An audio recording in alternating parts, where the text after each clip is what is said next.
Guys, welcome to this week's vlog, and as always, I'd like to honor you for your commitment and persistence in taking time out of your busy schedule to devote to your own self-mastery and personal development. That is truly honorable. And speaking of personal development, one of the main things we try to do in the personal development and thought leader space is to figure out how do we deal with this concept of challenges, right? Each human being is blessed with challenges, and yet the question is not are we or are we not blessed with challenges, but rather how do we react?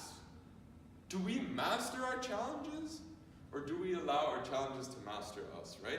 And so the whole personal development business and thought leader business is basically around finding systems and finding blueprints of how to deal with this concept of challenges. And in my quest of finding these blueprints, I stumbled over something super interesting. Business and life are like the seasons.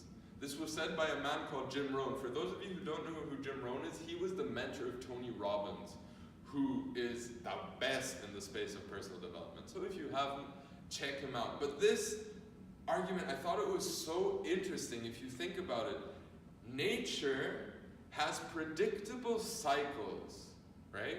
The 4 seasons. And in each of these stages of the cycle, there are different types of challenges. But our knowledge of the cycle existing itself helps us to leverage the challenge, master them, and reap our own benefits out of that. So that's what I'd like to do with you today. I'd like to go through the different stages of the seasonal cycle and how they pertain to life, and what we can precisely do in each of these cycles in order to leverage our benefits. Awesome. Let's start with winter. So winters in life is a synonym for setbacks and pain, mainly. And all of us know pain is inevitable, right? No matter what we do, no matter how good we do, we will encounter pain. And yet most of us, we're trying so hard to run away from pain, right? To make sure that pain does not occur, rather than learning to handle it, right? That's why it says, learn to handle the winters. Learn to handle pain and setbacks, right? Tony Robbins, he said something that was absolutely amazing. He said, pain is inevitable, but suffering is optional, right? What happens when we suffer is we only focus on the pain that's in front of us rather than the opportunity that comes after the pain, right? Which is where we move into the spring. Learn to take advantage of the spring. If we look at nature, what happens in spring? We have opportunity, right? We have blossom. We have signs of life. And I'm sure you know this out of your own life, that after a long cycle of pain, long or short, usually opportunity arises.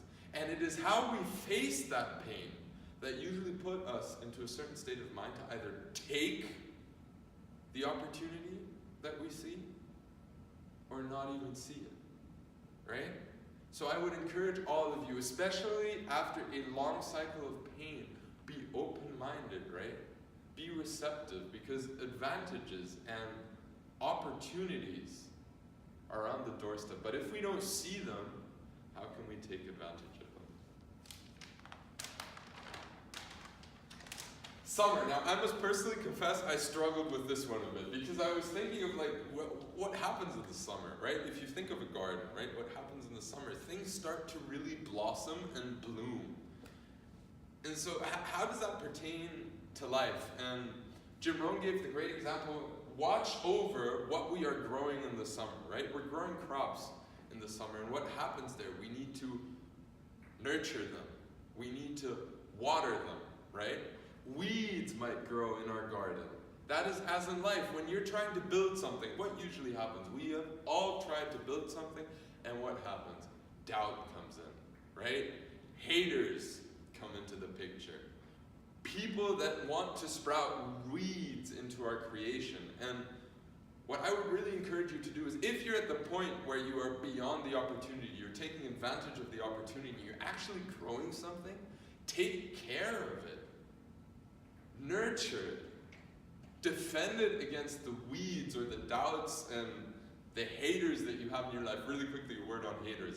Trent Shelton, another great thought leader, he said something awesome. A hater is nothing more than a confused supporter. Have you noticed how people who try and criticize you usually know everything about you, right? So they do have appreciation for you, they just have a different way of showing it. So don't let that impact you so much, and take care of what you're growing.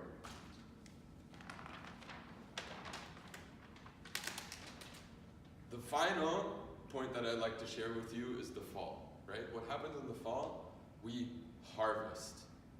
So the fall of our lives is a point where we take responsibility for the effort we have put in at the beginning of the cycle.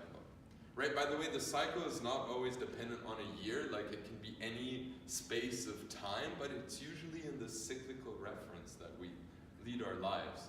And what we must learn to do in the fall is we must learn to take responsibility for our harvest.